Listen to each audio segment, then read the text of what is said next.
Today I wanted to discuss hypnotic language patterns and ultimately how language works with persuading the mind. I call it hypnotic language patterns, but really you could think of it as just persuasion language.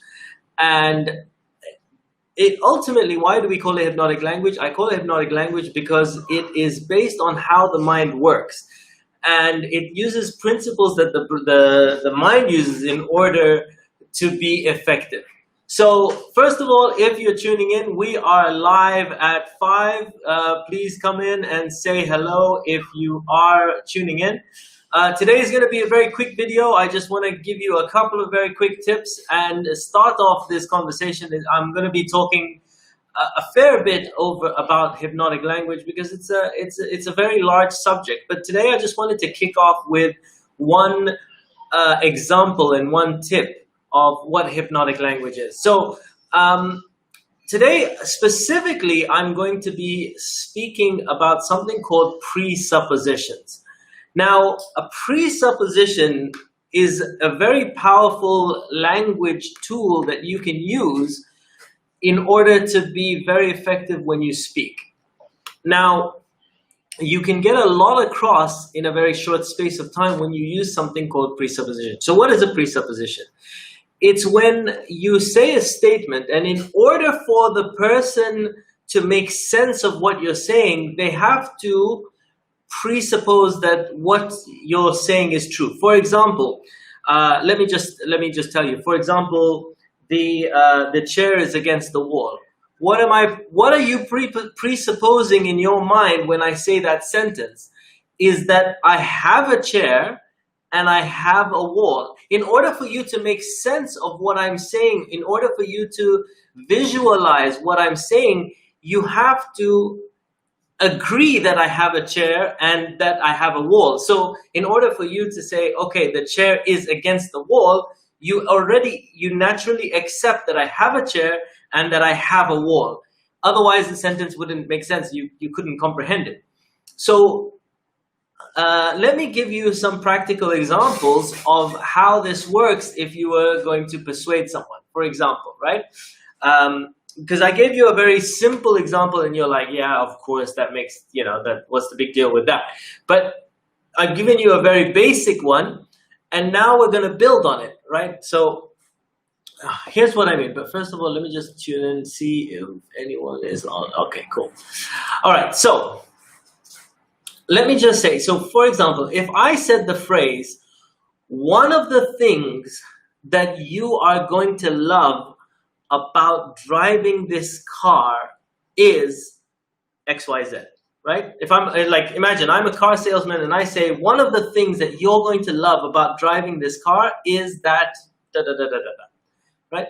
What are the presuppositions that a person has to accept if they were to appreciate my sentence? So if I say, one of the things that you're going to love about driving this car, they have to assume that they are going to be driving the car, right? In order for them to make sense of the rest of the sentence, they would have to start visualizing that they are driving the car, that they are going to love a number of things, and that only one of the things that they are going to love is what I'm going to mention. And so you see, this is so much more powerful than just stating one thing, right? Another form of presupposition is this is for the parents. By the way, if you're a parent and you have kids and you want them to brush their teeth, right? So you, instead of just saying, hey, can you go and brush your teeth? That's a yes or no answer. You can presuppose that they are going to brush their teeth. And this is how you do that. You say, what would you prefer to do? Would you prefer to clean your room and then brush your teeth? Or would you prefer to brush your teeth and then clean your room? What you're presupposing, either way, is not that, is it a yes or a no that you're going to brush your teeth? It's just a, will you brush your teeth now or will you brush your teeth later? This is, again, very powerful. It's an alternate of choice, but either choice is in your favor. Either choice gives you the result that you want. So presuppositions can be very, very powerful. And I want you to think of this. Some of the greatest marketing slogans, some of the greatest political slogans out there use presuppositions. Let me repeat that again. Some of the biggest campaigns that have ever been used by politicians, by marketing people, all use this powerful tool called presuppositions. I'm just going to name one over there, and I'm not going to get into politics or whatever, but like if you, for example, if you said like one of the slogans that a lot of people are familiar with, one of the political slogans that a lot of people are familiar with, is the slogan, "Make America Great Again." What presuppositions, in order for you to make sense of that sentence, what presuppositions are they trying to imply? One, that America was once great. That's a presupposition that that sentence implies. Another is that America is not great now, and that it will be again in the future, right? Those are the presuppositions that that sentence says. And that is, that's 4 words that implies so many different presuppositions. And I'm telling you, a lot of politicians have used, I've used this example.